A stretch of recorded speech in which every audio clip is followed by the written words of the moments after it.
Você está um pouco desequilibrado, sem entender o funcionamento do mundo, não sabe direito o que está fazendo aqui.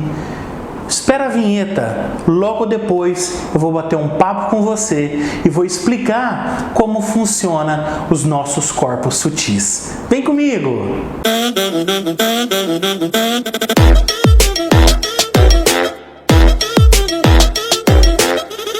Bem, nos vídeos anteriores nós então aprendemos como funciona o corpo humano, como é dividido o processamento de emoções, pensamentos, energias e a nossa função vital, a nossa função biológica, como é a composição do corpo humano em 4 corpos, cada qual com o processamento das energias a que se refere propriamente dito.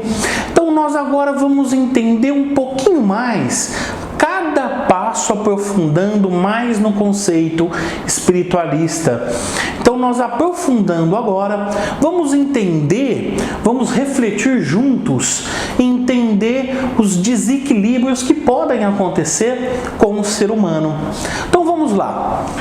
Desequilíbrio do ser humano. O primeiro desequilíbrio reside no fato da sua missão espiritual aqui na Terra. Tem gente que com 20, 30, 50, 70, tem pessoas desencarnando com 90 anos que não compreenderam ainda qual é a sua missão na Terra. É muito problemático esse conceito de missão na Terra porque entra um pouco no egoísmo. Algumas pessoas se consideram super-heróis, super-heroínas e sempre atribuem a sua missão aqui na Terra com algo muito heróico, com muito grande.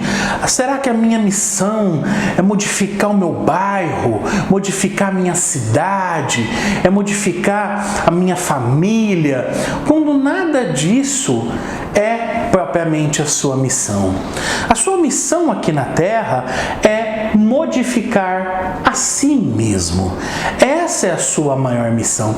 Então, o primeiro desequilíbrio que eu costumo dizer é esse desequilíbrio entre emoção, sentimento, entre o que é dever, o que é obrigação, o que eu devo, o que eu não devo fazer. Por isso eu coloquei que o primeiro desequilíbrio do homem é caridade versus o equilíbrio pessoal. As pessoas acreditam que serão salvas, irão para o paraíso, irão para um lugar muito bom, irão, numa cidade celestial, se fizerem caridade. Quanto mais caridade as pessoas fizerem, né, mais alto será o lugar para onde elas vão.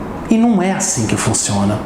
Existe na literatura espiritualista inúmeros casos de espíritas, de pessoas espíritas, que tinham aquela máxima: fora da caridade não há salvação.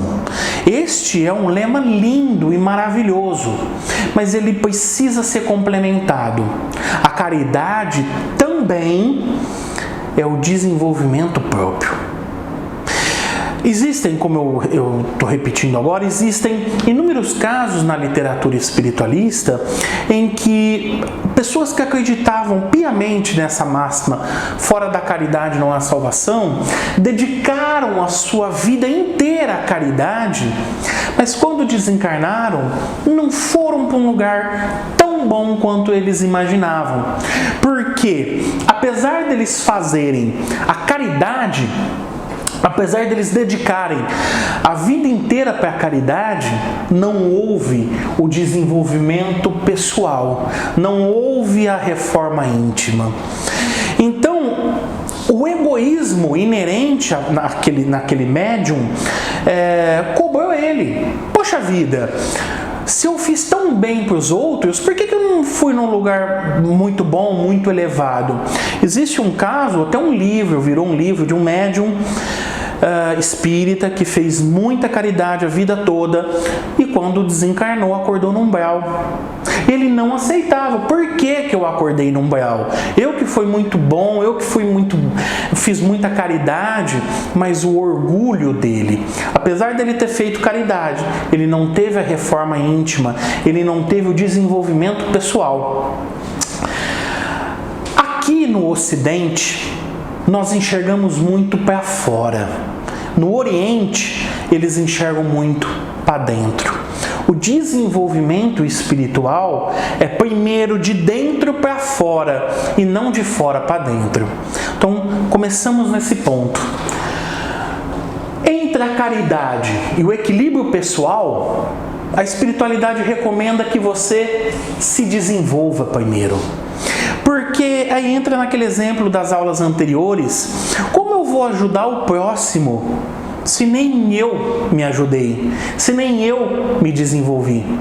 Então, entre o outro e eu, a espiritualidade prefere que você se desenvolva. É como aquela história do avião, quando as máscaras caírem, primeiro coloque em você, para depois ajudar os outros. Por quê? Porque você salvo, você desenvolvido, você espiritualizado, a tua força e a tua potencialidade de ajuda ao próximo se multiplica. Agora, se um doente vai cuidar de outro doente, os dois estão doentes. Como que vai existir uma ajuda? E aqui é o que diz a frase: se não cuidar de si, você vai cuidar de quê? Se você não desenvolver, você quer desenvolver o outro? Olha que loucura, que insensatez. Então, a caridade demais, a caridade exagerada, ela esconde uma mudança interna.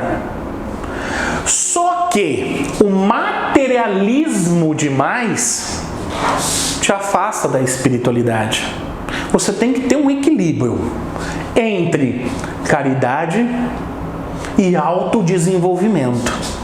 Você não pode ser nem caridoso com terceiros demais e nem materialista demais. Caridoso demais com outro, você esquece de si mesmo. Materialista demais, você esquece do que você é, um ser espiritual. Tem que haver um equilíbrio entre os dois. Bem, a primeira parte foi a explicação dessa dualidade, caridade, autodesenvolvimento ou expansão de consciência. A expansão da consciência não reside somente no campo mental. A expansão da consciência é a expansão dos 4 corpos. Todos os corpos passam a ter uma capacidade maior de processamento e de construção. As emoções em um corpo emocional desenvolvido, elas se sutilizam, elas se potencializam. Você fornece mais energia para aquele corpo emocional, processar cada vez quantidades maiores de estímulos. Perfeito? Então, agora retornando no conceito da aula anterior, que era os 4 corpos, né? Material, energético, emocional e mental, eu coloquei numa forma bem didática, onde eu peguei um gráfico de pizza, um gráfico redondo, e dividi em 4 partes: o mental, o material, o energético e o emocional. Então, num corpo perfeito, num ser equilibrado, os 4 corpos vão ter esse padrão. O gráfico de pizza é a pessoa e cada corpo ocupando um determinado lugar, uma determinada energia, tudo em equilíbrio. Porém, cada doença manifestada no ser humano, seja ela doença de qualquer corpo, do material, energético, emocional ou mental, ele vai trazer uma disfunção desses 4 corpos, que é o que eu trago aqui nesses 5 gráficos. Vamos ver alguns? Olha que exemplo bacana que eu trouxe. Uma depressão. Vamos analisar um sujeito, uma pessoa com depressão. Veja que tem principalmente 2 corpos em desequilíbrio. esse corpo, o corpo material, tá ok. O corpo energético, ele está um pouquinho diminuído. Agora, o que está influenciando todo o equilíbrio? Quais corpos estão em desequilíbrios? O emocional está ocupando uma grande área de processamento. Ele está processando demais energia, muita energia emocional, emocional. Então ele ocupa uma área muito maior do gráfico de pizza. As emoções desse indivíduo estão desvirtuadas e o corpo mental está diminuído. Ora, se eu tenho um exagero das emoções e pouco processamento do mental, eu tenho uma depressão. Sujeito que está com emoções à flor da pele e pouco raciocínio mental. Então, isso é a característica de uma pessoa depressiva. Vamos, por exemplo, para uma pessoa com ansiedade. Uma pessoa com ansiedade, olha só como que o gráfico se apresenta. O emocional, olha o tamanho que ele ocupa em todo o sistema. O emocional da pessoa está hiperprocessando energias. O emocional está hiperprocessando enquanto os outros corpos estão diminuídos, estão diminutos. Ou seja, o emocional está prevalecendo em todo o conjunto dos 4 corpos. Isso é característica de uma pessoa ansiosa. O emocional existe acima dos outros corpos. Legal, né? Vamos ver agora um outro exemplo. O medo.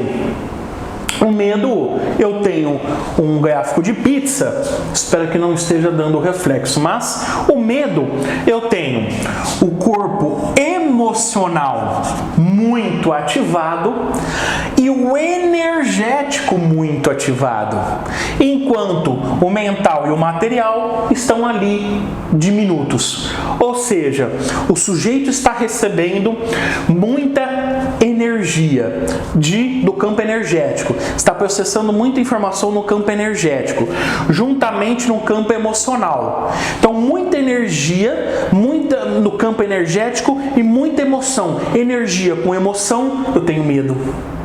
Entende? Porque o medo, eu vibro e eu sinto. O medo é irracional, o medo não é pensamento. Então, por isso que o corpo mental está diminuído, porque o medo ele não tem razão, ele é irracional. E o material também está diminuído. Por quê? Porque o medo é emoção com energia. De repente eu estou num lugar ruim e pá, vem aquele medo. O gráfico dos 4 corpos no medo se apresenta dessa maneira. Um outro exemplo, 4º exemplo. A desilusão. Como a desilusão se apresenta nesse sistema de 4 corpos? O energético bem grande, o mental bem grande, o material grande. O que está diminuto? Os 3 estão legais, estão bem distribuídos, mais ou menos do mesmo tamanho. Porém, está diminuindo o corpo emocional. Não está sendo processado muitas emoções ali. O emocional ele está bem diminuto, bem diminuído. É uma pessoa que está no momento de desilusão. O energético dela está funcionando, o mental está funcionando, o material está funcionando, mas as emoções dela estão diminuídas. É uma pessoa desiludida, que perdeu a esperança, que perdeu um sentido de alguma coisa. Então este é o gráfico da desilusão. Por último, uma pessoa que está num ambiente ruim. Ela foi lá, de repente, na casa de uma pessoa que é muito ruim, uma pessoa muito negativa, uma pessoa bem complicada, e ela reage, ela está recebendo ondas eletromagnéticas daquele ambiente, e essas ondas eletromagnéticas estão reagindo, essas ondas eletromagnéticas estão sendo processadas pelos 4 corpos. Ela se apresenta assim no ambiente ruim. O energético dela é gigantesco. Olha, ocupa quase todo o gráfico de pizza. O energético dela tá loucamente processando. Por quê? Porque tá vindo emoções, tá vindo energias negativas, energias trevosas, às vezes espíritos obsessores, às vezes energias más. Tá processando. Olha o tanto que o corpo energético daquela pessoa tem que trabalhar. Enquanto isso, o material, o mental, o emocional estão ali diminuídos. Eles se diminuíram para deixar o energético processar tudo aquilo que está chegando. Então, é isso aqui que acontece quando você entra num ambiente ruim.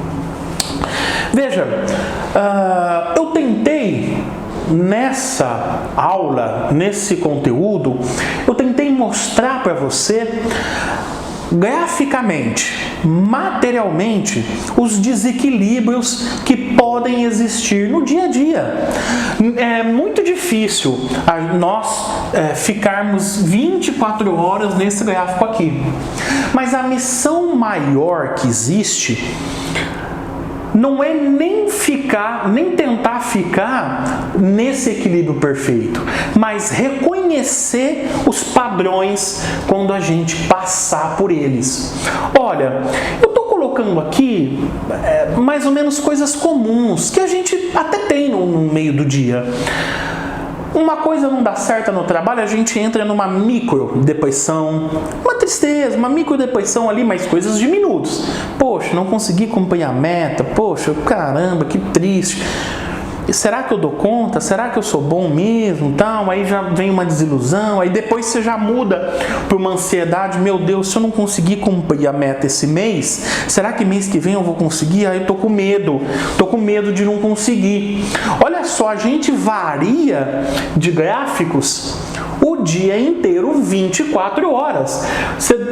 Então vamos colocar assim um exemplo de uma pessoa que não bateu meta naquele mês.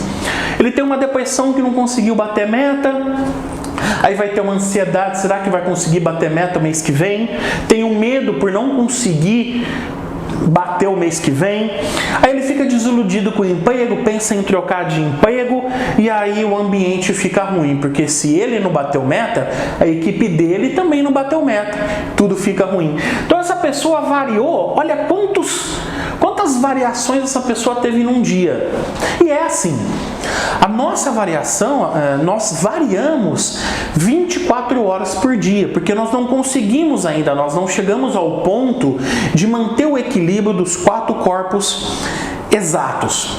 Então, novamente eu repito, a sua função, o seu desenvolvimento não é tentar ser perfeito, mas é identificar os padrões que você está processando, as energias, e corrigir esses padrões. Opa, eu estou na depressão, vou voltar para o perfeito. Opa, estou com ansiedade, vou voltar para o perfeito. Opa, estou na desilusão, vou voltar para o perfeito. Quando você, ao longo de tentativas, ao longo de reflexões, ao longo do desenvolvimento pessoal, começar a perceber essas variações, você vai ver que é fácil chegar até o equilíbrio, porque você corrige. Veja, o nosso caminho, vamos dizer que eu tenho que chegar aqui. Eu tô aqui, eu tenho que chegar aqui. Vou pegar um giz de uma outra cor. Eu tô aqui, tenho que chegar aqui. Eu tenho inúmeras opções. Eu posso fazer esse caminho aqui, ó. Posso fazer. Mas não é muito mais legal, muito mais rápido, muito mais eficiente eu fazer esse caminho aqui, ó, desvio um pouquinho, percebo que eu desviei, volto, passei, volto, opa, o equilíbrio aqui de novo, tô desequilibrando, volta aqui, vem um pouquinho, tô indo reto, desequilibra e volta aqui, e aí aí chega no caminho. Olha só, eu fiz esse caminho aqui, ó. Não foi muito menor do que essa pessoa que afastou tanto do objetivo. Essa pessoa se afastou tanto do objetivo, ela chegou lá. Mas precisava afastar tanto? Olha aqui. Como o desvio foi menor. Reconheça-te. Reconheça a formação, reconheça a constituição da tua alma, do teu corpo. Você reconhecendo a constituição do que você é feito, como funcionam as coisas em você, aí você vai conseguir trilhar um caminho não mais fácil, mas um caminho que te facilite. Certo?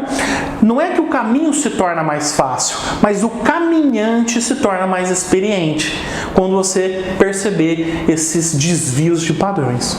Beleza? Então, o maior desenvolvimento não é para fora. Voltando aqui na questão da caridade, pelo amor de Deus, eu não sou contra a frase fora da caridade não há salvação. Eu só coloco um adendo. Faça a caridade, mas também desenvolva-se internamente. Não acredite que só a caridade vai resolver. Só a caridade vai te trazer um desenvolvimento espiritual, vai te trazer uma expansão de consciência. Vai demorar muito para te trazer. Agora, o autoconhecer-se, a viagem para dentro, o desenvolvimento cognitivo, intelectual, energético, emocional, esse tipo de desenvolvimento centrado em você é o que vai te armar, é o que vai te possibilitar de que a sua caridade seja cada vez mais forte, mais efetiva e mais assertiva. Tá bem?